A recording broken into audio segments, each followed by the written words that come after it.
un échec de la politique de Biya pendant 43 ans. Parce qu'on n'a pas choisi Biya sur la base de sa tribu. Ahidjo n'était pas du tout de cette tranche-là de personnes. Sinon, il n'aurait jamais donné le bâton à un gars du Sud, alors que lui-même était de Nord. Qu'est-ce que ça veut dire? Voilà ce que le 43 de Biya nous ont apporté. C'est-à-dire l'élimination des critères objectifs d'appréciation au profit de tribalisme, etc. machin. Ça, c'est dangereux pour le Cameroun. Quelqu'un qui n'apporte que le critère tribal, il est l'ennemi numéro 1 du Cameroun. Je ne peux pas marcher avec. C'est non. C'est quoi ça? Alors, vous voyez, 43 ans, c'est tout ce qu'on peut te demander. C'est-à-dire que si tu ne votes pas pour Biya, c'est que tu es tribaliste. Ou, non, on te dit carrément ne vote pas pour l'autre parce qu'il est bamileke. Ça ne marche pas avec moi, ça. Le prochain, il fait comme Maurice Kamto avait fait la dernière fois. Je vote pour lui. Je fais une bonne campagne. Je prends des informations sur sa vie privée. S'il aime les gens, s'il reçoit les gens chez lui, s'il est gentil, s'il est généreux. Celui-ci, ce qu'on va quitter, je n'avais pas fait ça. Je n'avais pas fait ça. Et c'est terminé. Je vais faire. On va voir comment tu vis. Tu n'aimes pas les gens, on te vote, on ne te voit plus. Tu parles aux gens 4 fois par an. Noël, Nouvel An, fête du 20 mai, 11 février, et quoi encore? C'est juste 3. Alors, 3 fois. Hein? Tu appauvris tout le monde. On voit comment toi, tes jets privés sont de plus en plus sophistiqués, luxueux. Toi, tes enfants et les tiens. Et on n'a même plus d'avion à Camerco. Ou ce qui tient lieu d'avion. L'autre vendredi, j'étais à Yaoundé. On est parti à 7 h du matin. On devait revenir à 17 h. On a quitté l'aéroport international de Yaoundé. Il n'y avait pas un chat d'ailleurs. International de rien du tout. Eh bien, on est arrivé, on est parti de là à 4 h 30 du matin. On est assis à l'aéroport, personne ne nous regarde. Et les gens qui sont partis la veille nous ont dit que on a carrément annulé le vol à partir d'une certaine heure. Voilà, une personne, le président de la République a des avions à tout moment. Ça attend là quand il est ici. Ça attend quand il est en Suisse pour le ramener. Et tout un pays n'a pas de compagnie, n'a pas d'avion, ne peut pas se déplacer. Vous savez ce que c'est que la mobilité? C'est ça qui te permet de travailler, d'aller, de venir, de te connecter aux autres et de devenir quelqu'un dans un ensemble. Nous, on ne peut pas bouger. Quand Ahidjo a laissé ce pays, moi je prenais l'avion de Camer pour aller à Paris. C'est des choses qu'on a vécues. Aujourd'hui, aller à Yaoundé avec Camerco, c'est un problème. Et lui, il a des super jets qui sont là-bas, qui l'attendent à l'aéroport. Moi, je ne veux pas de ce genre de président égoïste. Tout pour lui, rien pour les autres. Il faut faire attention à ça. Ne faites pas ça. D'ailleurs, vous avez eu assez, non? Il y a des gens qui disent qu'on est tombé bien bas. Et d'autres qui répondent, et ce n'est pas tout.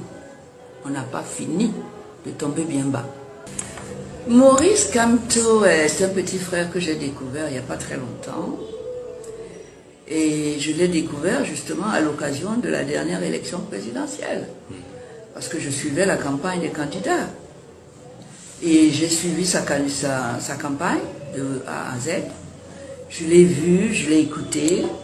Parce que moi j'écoute toujours tous les candidats et leur programme, et je les vois comment ils se comportent sur le terrain avant de me faire une opinion qui va me conduire à mettre mon bulletin de vote dans l'urne. Je ne fais pas ça au hasard. Je fais ça sur des critères très objectifs, sur ce que j'ai vu de la personne, entendu et tout.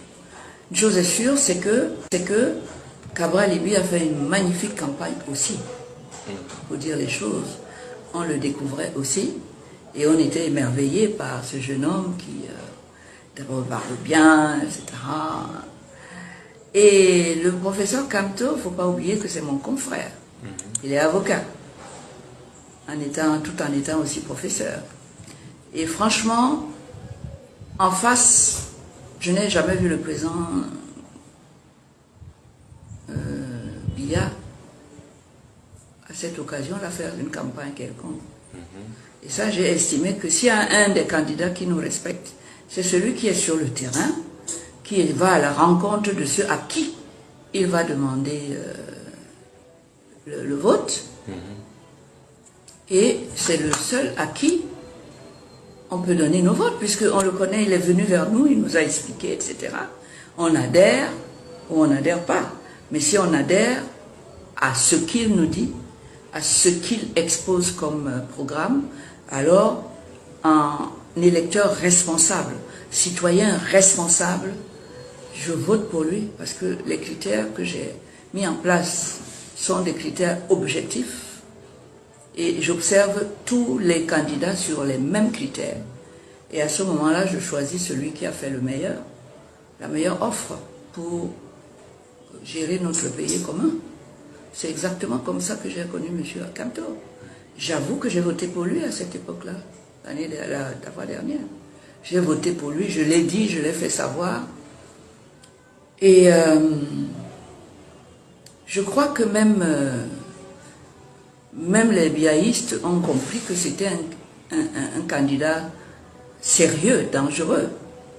C'est pour ça qu'après ces élections-là, où les résultats ont été contestés, on lui a fait des misères incroyables pour casser son électorat.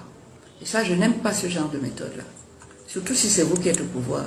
Vous n'avez pas à profiter de votre position de pouvoir pour mater les autres avec lesquels vous devez être à un moment donné sur un même pied d'égalité et concourir avec les mêmes sujets, les mêmes temps pour composer et le même jury pour vous départager. C'est comme ça que je conçois une élection, comme un examen à l'école. Moi, je n'ai jamais fraudé à un examen. J'ai toujours préparé mes examens en fonction du programme qu'on nous a donné et je suis allé m'exposer devant les jurys ou les correcteurs à partir de ce que j'ai dit par rapport au sujet. C'est comme ça que je veux les élections chez nous. Et je pense que ça n'a pas été le cas la dernière fois pour le père Kamto. Hein.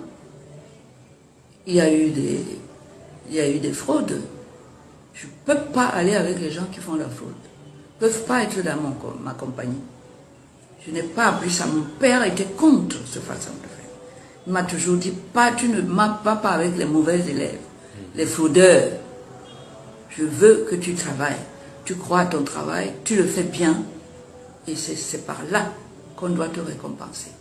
Je fais la même chose pour les élections, pour choisir la personne à qui je vais confier ma vie, la vie de mon pays, de mes compatriotes, des enfants, des générations futures.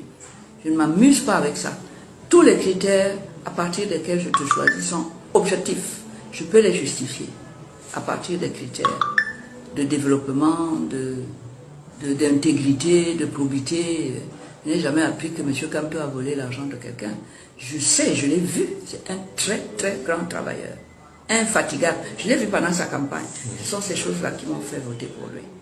Alors maintenant qu'on dise opposant par rapport... L'opposant existe parce qu'il y a quelqu'un qui est en charge du travail, qu'on lui confie. C'est normal qu'il y ait des opposants. Jusqu'au jour où lui-même opposant prend la place de l'élu. Et à ce moment-là, je verrai pour les autres opposants comment examiner leur nouvelle candidature pour le juger, lui. C'est ça le jeu démocratique, mesdames et messieurs. Que vous le vouliez ou non. Vous voulez catégoriser les Camerounais en pro-Biya ou en opposant. Qu'est-ce que ça veut dire ça? Je peux m'opposer aujourd'hui à quelqu'un et la fois d'après, je vois qu'il a tenu compte du fait que je me suis opposé de lui pour améliorer ce sur quoi je l'ai critiqué. Et à ce moment-là, je dois le reconnaître. Point barre. D'accord.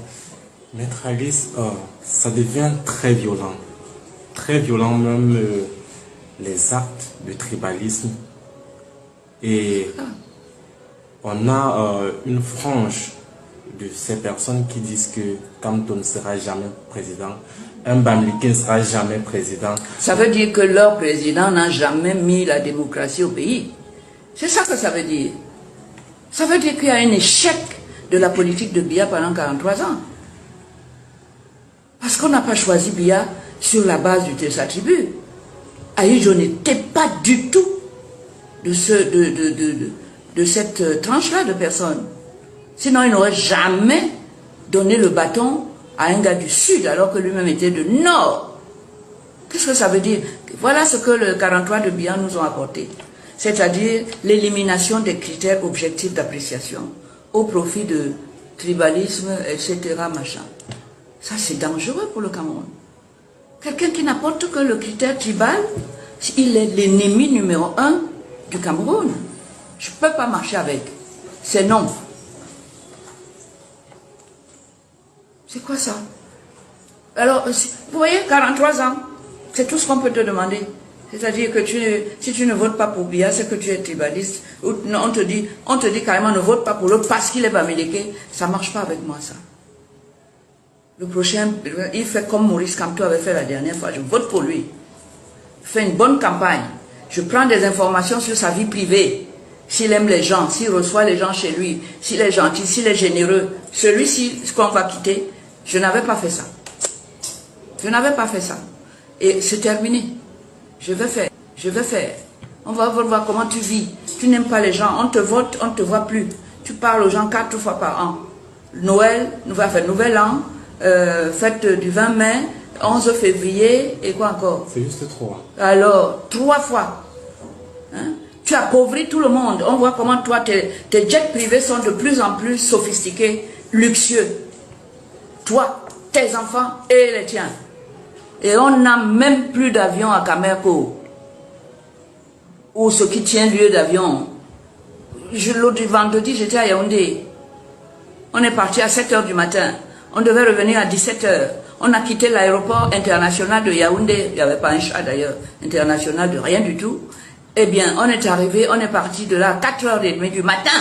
On est assis à l'aéroport, personne ne nous regarde. Et les gens qui sont partis la veille nous ont dit que on a carrément annulé le vol à partir d'une certaine heure. Voilà, une personne, le président de la République a des avions à tout moment. Ça attend là quand il est ici. Ça attend quand il est en Suisse pour le ramener. Et tout un pays n'a pas de compagnie, n'a pas d'avion, ne peut pas se déplacer. Vous savez ce que c'est que la mobilité? C'est ça qui te permet de travailler, d'aller, de venir, de te connecter aux autres et de devenir quelqu'un dans un ensemble. Nous, on ne peut pas bouger. Quand Aïdjo a laissé ce pays, moi je prenais l'avion de Camer pour aller à Paris. C'est des choses qu'on a vécues. Aujourd'hui, aller à Yaoundé avec Camerco, c'est un problème. Et lui, il a des super jets qui sont là-bas, qui l'attendent à l'aéroport. Moi, je ne veux pas de ce genre de président égoïste. Tout pour lui, rien pour les autres. Il faut faire attention à ça. Ne faites pas ça. D'ailleurs, vous avez eu assez, non? Il y a des gens qui disent qu'on est tombé bien bas. Et d'autres qui répondent, et ce n'est pas tout. On n'a pas fini de tomber bien bas. Pensez à ça l'année prochaine. Si vous appréciez la vidéo et le contenu que nous produisons sur cette chaîne, prenez un moment pour aimer, partagez vos réflexions dans les commentaires et vous abonner à la chaîne. Activez les notifications pour rester informé des dernières nouvelles marquantes sur notre continent. Merci d'avoir regardé et à bientôt dans notre prochaine vidéo.